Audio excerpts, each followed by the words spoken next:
Auzubillahiminash-shaytanir-rajim. Bismillahir-rahmanir-rahim. Assalamu alaikum students. I'm your teacher Slim Yusuf in front of you on the screen, and it is my lecture number 14 for the students of BS English 4th semester. तो dear students, पिछले lecture में हम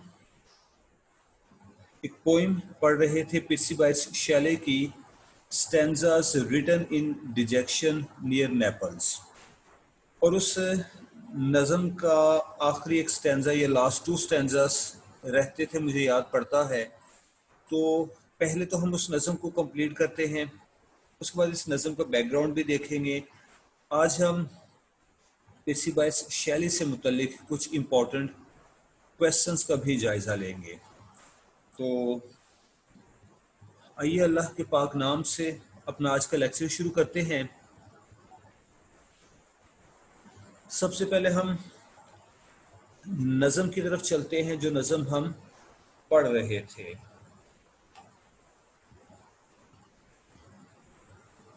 okay, screen पर आप अब screen पर आप देख सकते हैं कि नज़म stanzas written in dejection near Naples आपके सामने है, और इसमें पेज नंबर 275 पे इस सेकंड लास्ट स्टेंजा से मैं बात को शुरू करूंगा, क्योंकि मुझे याद नहीं कि मैंने पिछले लेक्चर में ये स्टेंजा पढ़ा दिया था या नहीं पढ़ाया था। हाँ, इतना मुझे याद है कि बस ख़त्म होने वाली थी ये पोइम। तो yet now despite itself is mild, yet now despair itself is mild, even as the winds and waters are. I could lie down like a tired child. In the first two lines, I'm talking about the first two lines of the poem. In these two lines, the poet talks about his grief. He says that his grief has gone down, has abated as the wind is light. शायर लिखता है कि इस दिन की खूबसूरती से मुतासिर होकर, चूंकि दिन रोशन था, खूबसूरत था, पुरस्कून था, तो शायर ने लिखा कि इस दिन की खूबसूरती से मुतासिर होकर उसके अंदर का गम भी मध्यम पड़ गया है, बिल्कुल ऐसे जैसे हवा मध्यम है और समंदर के पानी, समंदर की लहरों का टकराना मध्यम है, साहिल से टकराना। इसी तरह से उसका अंदर का गम दुख भी मध्यम हो गया है। I could lie down like a tired child. अब वो मजीद कहते हैं कि I could lie down like a tired child and weep away the life of care. अब इस नेक्स्ट लाइन में, यानी थर्ड लाइन में, शायर खुद को एक थके हुए बच्चे से कंपेयर करता है। वो बच्चा जो कि रो रो कर थक जाता है और लेट जाता है, कहता है कि मैं भी लेट जाऊंगा एक थके हुए बच्चे की मानिंद, and weep away the life of care, और अपनी जिंदगी की इन परेशानियों को, इन दुखों को मैं अपने अपने आंसुओं में बहा दूंगा, अपनी जात से बाहर निकाल दूंगा। Which I have borne and yet must bear, ये दुख, ये परेशानियां जिसे मैंने बर्दाश्त किया है और अभी और बर्दाश्त करना है। Till death like sleep might steel on me, यहां तक कि मौत मुझ पर गालिब आ जाए जैसे नींद तारी हो जाती है। And I might feel in the warm air, और मैं इस गर्म हवा में महसूस करूं, माई चीक ग्रोन कोल्ड, कि मेरे रुखसार सर्द पड़ रहे हैं। अब गर्म हवा में रुखसार सर्द कैसे पड़ सकते हैं, ये शायर इन लाइंस में मौत का तस्वुर पेश करता है। उसने लिखा कि जब वो लेट जाएगा एक थके हुए बच्चे की मानिंद और रो रो कर अपने गम को अपनी जात से बाहर निकालेगा, तो इस कैफियत में मौत उस पर यूं गालिब आ जाएगी जैसे नींद तारी हो जाती है, और फिर आहिस्ता आहिस्ता उसके रुखसार ठंडे पड़ने लगेंगे, क्योंकि जब इंसान मर जाता है तो उसका वजूद, उसका जिस्म ठंडा पड़ जाता है। और रुखसारों का ठंडा पड़ जाना मौत की अलामत है, मौत का अक्स है। And hear the sea breathing over my dying brain its last moments. और फिर शायर लिखता है कि अपने इन आखिरी लम्हात में जबकि मेरा जहन भी मर रहा होगा, यहाँ पर डाइंग ब्रेन का मतलब है वो जहन जो दुखों परेशानियों से इतना थक गया है कि अब इसकी वर्किंग मांद पड़ गई है, गोया कि इसने घुटने टेक दिए हैं दुखों और परेशानियों के सामने। तो शायर लिखता है कि इन आखिरी लम्हात में मेरा ये मरता हुआ जहन समंदर की लहरों की आवाज सुन रहा होगा और फिर आखिर शायर इस कैफियत में मर जाएगा। तो इस स्टेंजा का खुलासा मैं बयान कर रहा हूं ताकि आसानी से आपकी समझ में आ जाए। स्टेंजा में शायर ने एक बार फिर से बड़ा सब्जेक्टिव होकर अपनी मौत का जिक्र किया है। पहले उसने अपने दुख का, गम का जिक्र किया कि उसका दुख, उसका गम थोड़ा कम हो गया है मध्यम हो गया है, इसलिए कि वो दिन बड़ा खूबसूरत, बड़ा पुरस्कून था, लिहाजा उस दिन के सुकून ने उसके गम को भी थोड़ा सा पुरस्कून कर दिया है। फिर ये शख्स अपनी मौत की बात करता है, वो मर जाना चाहता है। उसने कहा कि वो एक बच्चे की मानित लेट जाएगा और फिर आहिस्ता आहिस्ता उसका, आहिस्ता आहिस्ता वो मर जाएगा। Next stanza, some might lament that I were cold. ये आखिरी स्टेंजा है जी। इस लास्ट स्टेंजा में भी शायर बड़ा सब्जेक्टिव है। ये स्टेंजा उसकी अपनी जात से मुतल्लिक है। लिखता है कि some might lament that I were cold, शायद कोई दुनिया में रोए, दुख करे मेरे मर जाने पर। लफ्ज कोल्ड चूंकि ऊपर वाले स्टेंजा में भी इस्तेमाल हुआ था, इस स्टेंजा में दूसरी मरतबा इस्तेमाल हुआ है। ये लफ्ज कोल्ड मौत के लिए इस्तेमाल हुआ है। तो शायर ने कहा कि जब मैं मर जाऊंगा तो शायद कोई मेरे लिए भी रो दे। As I when this sweet day is gone, क्योंकि जब ये दिन खत्म हो जाएगा। Which my soul heart too soon grow old, तो फिर विच माई लॉस्ट हर्ट, तो फिर मेरा ये खोया हुआ दिल जो कि टू सून ग्रोन ओल्ड, बहुत जल्द बूढ़ा हो गया है गमों की बिना पर।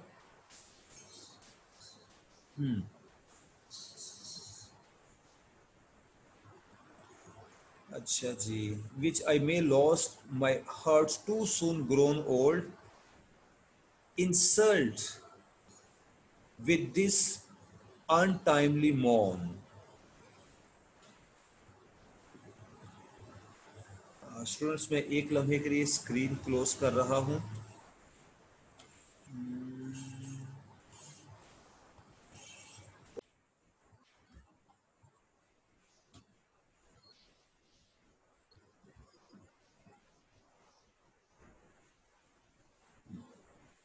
तो स्टूडेंट्स इसको कंटिन्यू करते हैं। हम सेकंड स्टेंजा पढ़ रहे थे, some might lament that I were cold as I when this sweet day is gone. ये लफ्ज एज आई ये जरा कंफ्यूजिंग है, इसको समझाना है। पहली लाइन में शायर ने कहा कि जब मैं मर जाऊंगा तो शायद कोई रोए। As I when this sweet day is gone, बिल्कुल ऐसे जैसे कि इस दिन के खत्म हो जाने पर, ढल जाने पर मैं इसके लिए दुख मातम करूंगा, रोऊंगा, शायद मेरे मरने पर भी कोई रोए। Which my lost heart too soon grown old, और मैं कैसे रोऊंगा इसके लिए।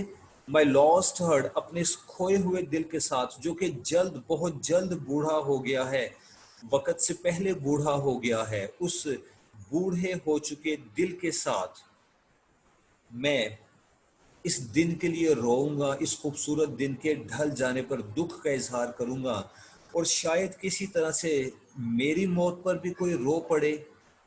इंसल्ट्स विद दिस अनटाइमली मॉर्न the might, they might lament, insults with this untimely mourn के बेवकत का रोना इंसल्ट है.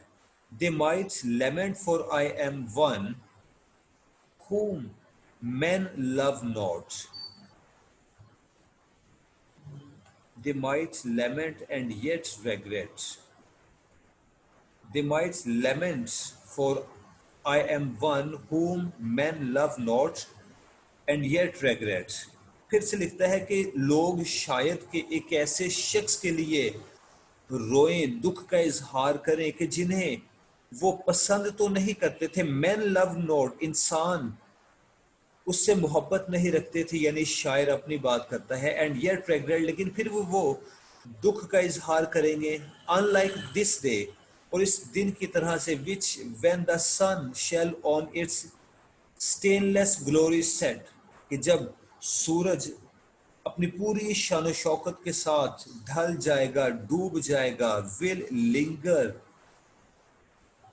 दो इंजॉयड, कि अगरचे इस दिन को बड़ा इंजॉय किया गया, ये दिन लोगों के जहन में कायम रहेगा. Like joy in memory yet, जैसे हमारे जहन में जॉय, खुशी की यादें रह जाती हैं, इसी तरह से इस खूबसूरत रोशन दिन की यादें रह जाएंगी. तो स्टूडेंट्स, इस लास्ट स्टेंजा में शायर ने अपनी बेबसी का इजहार किया, अपनी इंतहाई मायूसी का इजहार किया. वो लिखता है कि जब वो मर जाएगा तो शायद कोई इसके लिए रोए, बिल्कुल ऐसे जैसे ये खूबसूरत दिन ढल जाएगा तो इसके ढलने पर शायर इसके लिए दुख करेगा. अगली बात उसने कही कि शायद कोई शख्स मेरे लिए रोए, अगरचा मुझे लोग पसंद तो नहीं करते, लेकिन फिर भी कोई मेरे मर जाने पर शायद के दुख का, पछतावे का इजहार करे. अब इस नज़म को पढ़ लेने के बाद हम थोड़ा सा इस पर तबसरा करेंगे. वो इस नज़म को समझने के लिए बड़ा ज़रूरी है. मैं इस पेज नंबर 275 के लास्ट पैराग्राफ से शुरू करूंगा. इसको हमने सरसरी तौर पर पहले भी पढ़ा हुआ है, पहले से तफसील से पढ़ा हुआ. अब हम इसको सरसरी तौर पर पढ़ेंगे. The bitterness which is expressed in the poem has a background behind it. कहा गया कि इस नज़म में जो तलखी है उसके पीछे एक बैकग्राउंड है, और वो बैकग्राउंड क्या था? Shelley's first wife Harriet Westbrook died in 1816. He married Miss Mary Godwin immediately after the death of Harriet. इसकी वफात के बाद, इसकी पहली बीवी हैरिट की वफात के बाद इसने खातून गॉडविन से शादी की. फौरन ही बाद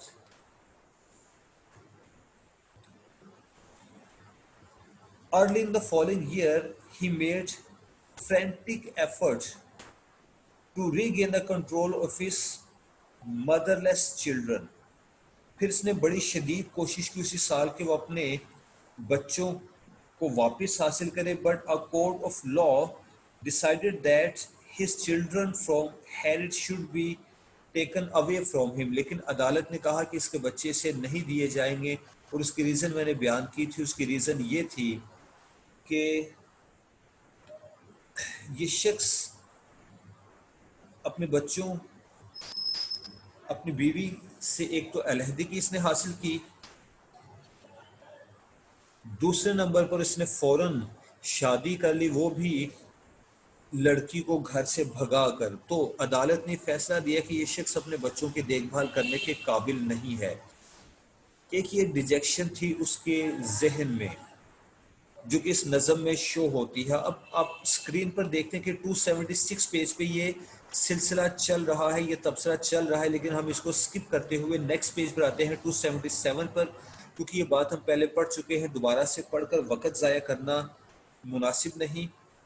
जी 277 पे लिख रखा है सेकंड पैराग्राफ में, this lyric therefore is a heart rending cry of his soul seeking an escape from life. लिहाजा इसीलिए ये नज़म उसके दिल से उठने वाली एक कराह है, एक आह है.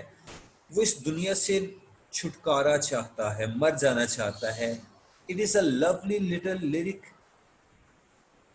utterance in which Shelley gives utterance to the innermost feeling of his grief-stricken heart. कहा गया कि गम से भरे हुए दिल की एक कराह, एक आह है जो कि बड़े लिरिकल स्टाइल में तरन्नुम के साथ इस नज़म में पेश की गई है। He does not universalises his grief. ये शख्स अपने ग्रीफ को, अपने दुख को यूनिवर्सल नहीं कर देता, यानी सबके लिए बयान नहीं करता। वो नज़म को इस तरह से नहीं लिखता गोया कि वो एहसास दिलाना चाहे कि जो गम या दुख शायर का है वो सबका है। नहीं, वो इस दुख को अपने आप तक महदूद रखता है। I repeat, he does not universalizes his grief as does Tennyson in his famous Elegy in Memoriam। इस लाइन में इस शायर को एक दूसरे शायर टेनिसन से कंपेयर किया गया कि जिस तरह से उस शख्स ने अपनी गम को, दुख को यूनिवर्सलाइज कर दिया था, शायर ने ऐसा नहीं किया। Shelley remains on the personal subjective level and resembles John Keats who says in Endymion. बल्कि पिरसीबाइट्स शैली ने तो जॉन कीट्स की मानिंद अपने दुख को अपनी ज़ात तक महदूद कर लिया, उसको सब्जेक्टिव बनाया, पर्सनल बनाया। जैसे कि जॉन कीट्स ने कहा था, कम sorrow sweet sorrow like an own babe I nurse thee on my breast. John Keats ने अपनी नज़म में सोरो को, दुख को एक बच्चे से कंपेयर करते हुए कहा कि ए दुख, तू मेरे पास आ जा, तू मेरे लिए है और मैं तेरी परवरिश करूंगा। The spontaneous overflow of emotions finds utterance here। इस नज़म में शायर अपनी फीलिंग को, इमोशंस को बयान करता है, और वो बयान कैसे है? स्पॉन्टेनियस, अज खुद, यानी बिला सोचे समझे। As in other places also in the form of Shelley's famous lyric cry। जैसे कि बाकी मकामात पर भी शैली करता रहा है, यानी इसकी बाकी की नज़मों में भी ओवरफ्लो बड़ा स्पॉन्टेनियस हुआ करता था। This poem belongs to his personal lyrics which are often profoundly lyrical. ये नज़म एक तरफ तो पर्सनल है, उसकी ज़ात से मुतल्लिक है, दूसरी तरफ इसमें लिरिकल क्वालिटी है। He is intensely subjective and here may well be wrapped with representing one and only one character himself। कहा गया कि एक बार फिर से रिपीट किया गया इस बात को कि ये शख्स एक तो इंतहाई सब्जेक्टिव है इस नज़म में, दूसरा इस शायर ने इस नज़म में सिर्फ एक कैरेक्टर का जिक्र किया और वो शायर खुद है। In odes to the west wind the poet cries. बिल्कुल इसी तरह से अपनी पहली नज़म ode to the west wind में भी इस शायर ने दिल से उठने वाली एक आह, एक कराह का इजहार किया था। वहां उसने लिखा था, oh life me as a, oh lift me as a wave, a leaf, a cloud, I fall upon the thorns of life bleeding। ये नज़म हमने अपने पिछले लेक्चर में, ये शायद उससे पिछले लेक्चर में पढ़ी थी, जहां पर शायर ने वेस्ट विंड से मुखातिब होकर कहा था कि लिफ्ट में एज अ वेव, एक लहर की मानिद, लीफ एक पत्ते की मानिद, क्लाउड एक बादल की मानिद मुझे उठाओ, बुलंदी पर ले जाओ। I fall upon the thorns of life, मैं तो जिंदगी के कांटों पर गिर पड़ा हूँ। आई ब्लीड, मेरे वजूद से खून बहता है। इन द प्रेजेंट पोएम, इस नज़म में there is an equally poignant and powerful outburst. और इस नज़म में भी उसी तरह से एक आउटबर्स्ट है, यानी जज्बात का इजहार है, अज खुद इजहार है। ये लाइंस मैं पढ़ रहा हूँ आप लोगों के लिए, इस नज़म की लाइंस है जो कि मैं ऑलरेडी पढ़ चुका हूँ।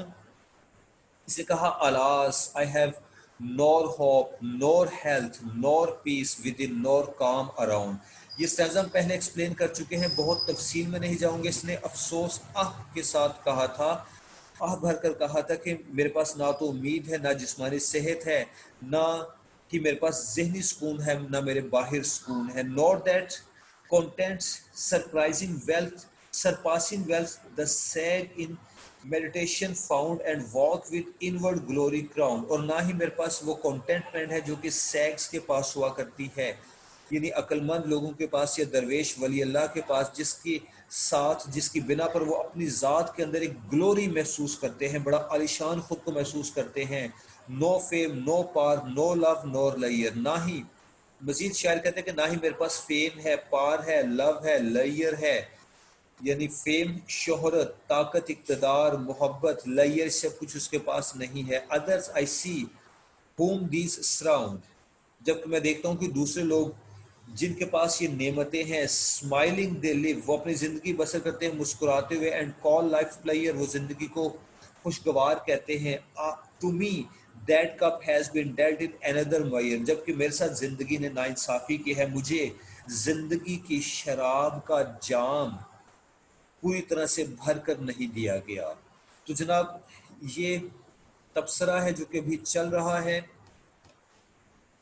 अब मैं नेक्स्ट पेज पर आ रहा हूँ, और इस पेज पर आने के लिए मैं एक सेकंड के लिए स्क्रीन ब्लैंक कर रहा हूँ।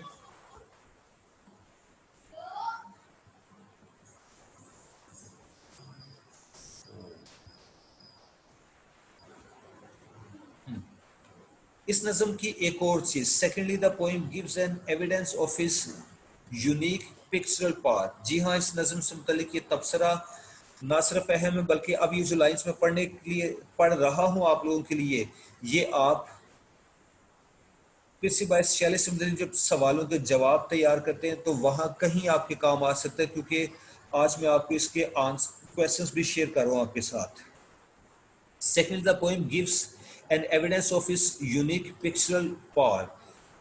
कहा गया कि इस शायर में मंजर कशी की एक ताकत है, वो लफ्ज़ों से तस्वीर बना देता है, एक पिक्चर पेंट करता है, और इस नज़म में इसका सबूत मिलता है। The poem is rich in nature pictures, ये नज़म नेचुरल पिक्चर में बड़ी भरपूर है, यानी फितरत की खूबसूरती की बड़ी शानदार तस्वीर पेश की है शायर ने। जैसे कि हमने पढ़ा कि पहले इस शायर ने दिन की खूबसूरती का जिक्र किया, आसमान पर चमकते हुए सूरज का जिक्र किया, फिर समंदर में पानी की लहरों का टकराना, और समंदर की सतह के नीचे समंदरी सब्जे को, ग्रीनरी को देखना, और उस शहर की, शायर के इर्द गिर्द की खामोशी का जिक्र किया।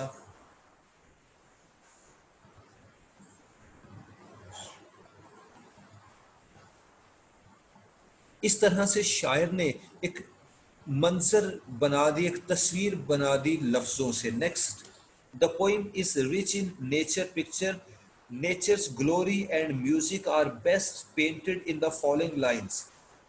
The sun is warm, the sky is clear, the waves are dancing fast and bright, blue isles and snowy mountains wear the purple moon's transparent might। ये शायद फर्स्ट स्टेंजा की फर्स्ट 4 लाइन्स हैं, स्टार्टिंग लाइन्स हैं, और इन lines में जैसे मैंने अभी अभी जिक्र किया कि शायर ने स्काई, साफ आसमान का जिक्र किया, वेव्स, समंदर में साहिल से टकराने वाली लहरों का जिक्र किया, ब्लू आइजल्स एंड माउंटेन वियर, फिर वहाँ पर मौजूद आइस जजीरे और बर्फ से ढके हुए पहाड़ रोशन हैं, इस चीज़ का जिक्र किया। इस तरह से शायर ने मंजर कशी की।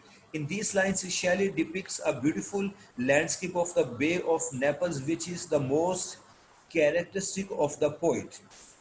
बे ऑफ नेपल्स यानी जिस शहर में ये ठहरा हुआ था, उस समंदर के किनारे की बड़ी खूबसूरत तस्वीर पेश की है। The whole scene as in some Turner's painting appears bath in light. कहा गया कि सारा मंजर तो बिल्कुल ऐसे जैसे रोशनी में नहाई हुई एक रोशन तस्वीर।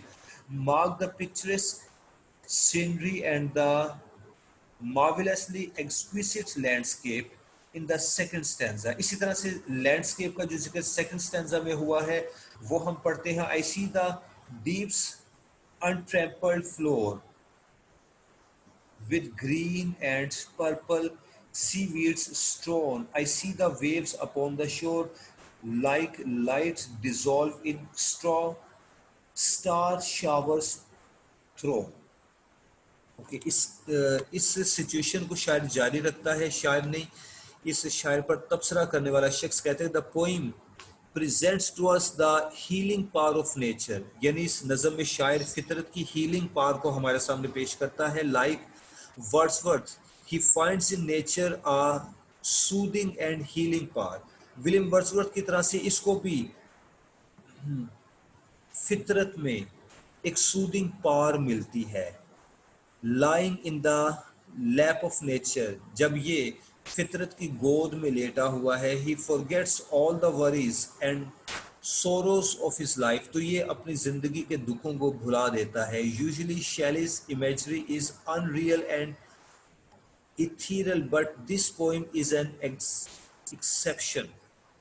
आखिर पे एक बात कही कि जो कि पिर्सी बायर्स शैले का एक फॉल्ट रहा है, लेकिन वो फॉल्ट इस नज़म में नहीं है। राइटर लिखता है कि वैसे तो पिर्सी बायर्स शैले की इमेजरी अनरियल गैर हकीकी होती है, लेकिन इस नज़म में जो इमेजेस पेश किए गए हैं वो हकीकी हैं, असली है, लिहाजा ये नज़म दूसरी नज़मों से मुख्तलिफ है। He is easily a painter poet in this poem, लिहाजा ये शायर यहाँ पर ना सिर्फ एक पोइट है बल्कि एक पेंटर भी है। तो स्टूडेंट्स, ये नज़म और इसका खुलासा और इसका तबसरा हमने पढ़ा, और जो कुछ मैंने पढ़कर सुनाया है, जो कुछ मैंने एक्सप्लेन किया है, ये इसको पढ़ने के बाद ना सिर्फ पिर्सी बायर्स शैली एज अ पोइट आप पर वाज़ेह हो जाता है, बल्कि इस नज़म की भी आपको समझ आ जाती है। और सबसे बड़ी बात, जब आप इस शायर से मुतल्लिक कुछ लिखना चाहेंगे, कुछ लिखने लगेंगे, तो उसमें बड़ी आसानी होगी। अब इसके बाद मैं आपसे इस शायर की इंपॉर्टेंट क्वेश्चंस शेयर कर रहा हूं। तो स्क्रीन को एक लम्हे के लिए हमने ब्लैंक किया। आइए अब चलते हैं इसकी इंपॉर्टेंट क्वेश्चंस की तरफ। तो स्टूडेंट्स, अब देख सकते हैं कि एक और स्क्रीन आपके सामने है, इसमें लेक्चर नंबर 14 लास्ट पे लिखा हुआ है, 5 क्वेश्चंस हैं। इन क्वेश्चंस को मैं एक मरतबा आप लोगों के लिए पढ़ देता हूं। आप लोगों ने इन क्वेश्चन के आंसर्स को तैयार करना है, इसके लिए काइंडली बाजार से एक बुक खरीदें, पिर्सी बायर्स शैले की बुक, MA लेवल की। खैर, पहले मैं सवाल पढ़ लूँ, उसके बाद अगली बात करते हैं। क्वेश्चंस ऑन PB शैली। पहला सवाल, इस्टेब्लिश शैली एज अ लिरिसिस्ट। आपने साबित करना है कि ये शख्स एक लिरिकल पोइट है, यानी इसकी शायरी में बड़ा तरन्नुम है, इसकी शायरी को गाया जा सकता है। आज की नज़म जो हमने पढ़ी, इसमें हमने तबसरा पढ़ा, उसमें लिरिसिज्म का वाज़ेह जिक्र था। दूसरी बात, Shelley's poetry is marked by N intense idealism. इसकी शायरी में आइडियलिज्म है, इसका जिक्र करना है। जी हाँ, ज़रूर है। जब हमने और टू द वेस्ट विंड पढ़ी थी, उसमें वो चेंज का जिक्र करता है, अपने रेवोल्यूशनरी होने की एक झलक पेश करता है। Number 3, what is symbol? Shelley is a great symbolist of romantic age discuss. उसके बाद कहा गया कि ये सिंबलिज्म का इस्तेमाल करता है, इसकी नज़मों में अलामतें, सिंबल्स होते हैं। Next question, right a note on Shelley's myth making power. ये अपनी नज़मों में, पोइम्स में मिथ मेकिंग का जिक्र करता है। जैसे कि हमने अपनी पिछली नज़म में पढ़ा था कि शायर ने वेस्ट विंड को एक गॉडेस भी कहा था, एक स्पिरिट भी कहा था, जब उसने कहा कि वो spirit be thou, be my spirit, कि मेरी रूह बन जाओ। आखिरी सवाल, write a note on PB Shelley as a poet of nature. इसको as a poet of nature भी हम लिख सकते हैं। तो जनाब, ये 5 बड़े अहम सवाल हैं, और इन 5 सवालों से मुतल्लिक मैंने अपने लेक्चर्स में बारहा जिक्र किया है। अब आ जाते हैं कि इनको तैयार कैसे करना है। इसके लिए मैं 3 सजेशंस दूंगा, 3 रास्ते बताता हूं। पहली चीज़ ये होगी कि पहली चीज़ क्या होगी, हाँ जी, पहली चीज़ ये होगी कि जनाब आप इसकी बुक परचेज करें। हम पहले सजेस्ट कर चुके हैं, एक दुकान में आपको बताया करता हूँ, न्यू किताब महल, उनके पास चले जाएं। मैं आपको बुक्स वहाँ से पहले भी परचेज करके दे चुका हूँ। किताब खरीदें MA लेवल की, पिर्सी बायर्स शैले की, MA इंग्लिश के लेवल की।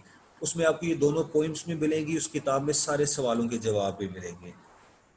उसके बाद दूसरा रास्ता ये है कि इंटरनेट पे तलाश करें, इस सवाल को लिखकर गूगल सर्च पे ये सवाल लिखें, एंटर का बटन प्रेस करें, आपके पास बहुत सा मवाद आ जाएगा। तीसरा और आखिरी रास्ता ये है कि मैं आपको इन सवालों के जवाब एज नोट्स प्रोवाइड कर दूँ।